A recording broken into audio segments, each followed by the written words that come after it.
That fresh morning. That fresh morning. Vous êtes sur les 104.5 Urban FM, la station urbaine.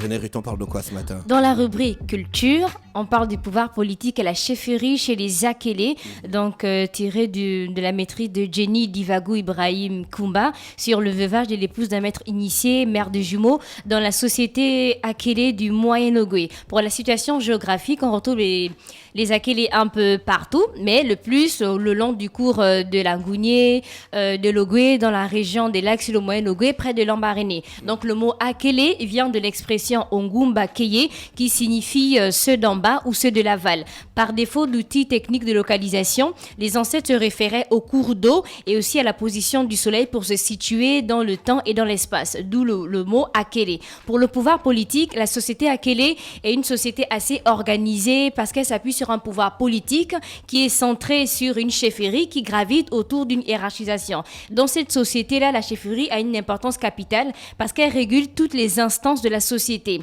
Concernant les structures hiérarchiques, elles sont composées de la classe dirigeante du village que sont les chefs de lignage, le conseil des sages qui appartient aussi à une classe des privilégiés. En d'autres termes, ces acteurs participent aux différentes prises de décision concernant le fonctionnement de la communauté des Akélé dans son ensemble. Le conseil des sages est constitué des maîtres initiés, des tradis praticiens et des mères de jumeaux aussi parce qu'elles ont une certaine autorité. Donc le chef de lignage rassemble un ensemble de familles et ça peut arriver de régler les différents soucis entre les membres de lignage. Par conséquent, le chef de village a sous son autorité l'ensemble des différents chefs de lignage. Donc c'est lui qui dit par exemple, bon, tel lignage, vous avez un problème. Donc il a l'autorité de rassembler lors des litiges des différents lignages. Donc en ce qui concerne le conseil des sages, il est composé des vieux sages des différents lignages et des mères de jumeaux aussi. Et ces acteurs constituent la catégorie dominante en matière de justice ou de maintien de l'ordre.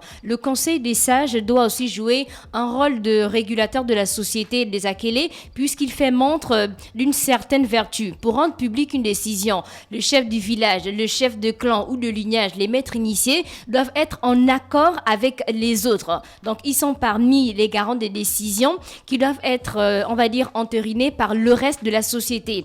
Donc le conseil de sages là se révèle être une importante instance hiérarchique du pouvoir pour assurer un maintien d'ordre social. Concernant la chefferie des Akélé, le pouvoir du chef des Akélé se fonde particulièrement sur la base religieuse. Donc il est le détenteur des rites masculins qu'on appelle le Mungala et l'Ondokwe. Donc j'avais déjà traité de ça ici, le Mungala et l'Ondokwe, y compris des attributs du pouvoir. Donc chaque membre de la communauté des clans, chaque mère de jumeaux ont pour obligation à leur décès de contribuer à la survie du groupe en y déposant un os humain qui servira de relique. Donc si tu as un certain grade dans le village, tu peux être mère de jumeaux, tu peux être un chef de clan, chef de famille, tu sais que lorsque tu vas mourir, on va prendre un de tes os que tu auras peut-être choisi à l'avant qui va servir de relique. Et le rituel de l'obligation du dépôt d'un os apparaît comme un moyen pour les ancêtres de demeurer omniprésents au sein du clan, de la communauté au village. Ainsi, la force et la légitimité du pouvoir de la chefferie Akélé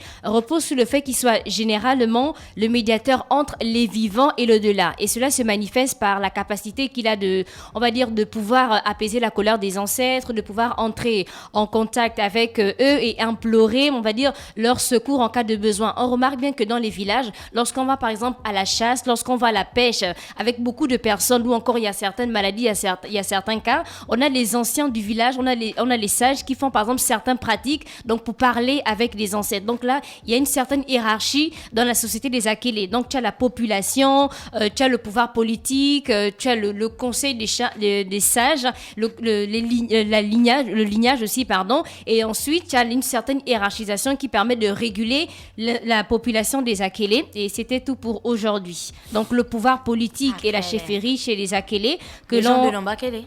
Gina, que l'on retrouve, on va dire... c'est la montagne des Akélé. Oui, mais nous avions que dit l'on que va c'était dire. la montagne des Akélé. C'est Oui, pour ça voilà que je te pourquoi dis j'ai dit qu'elle a fait directement allusion. Donc, D'accord. les Akélé que l'on retrouve le plus le long du cours de l'Angounié et de l'Ogooué dans la région des lacs sur le Moyen-Ogooué près de l'Ambaréné.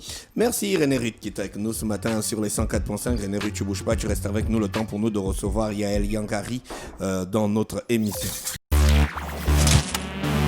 Start Fresh Morning.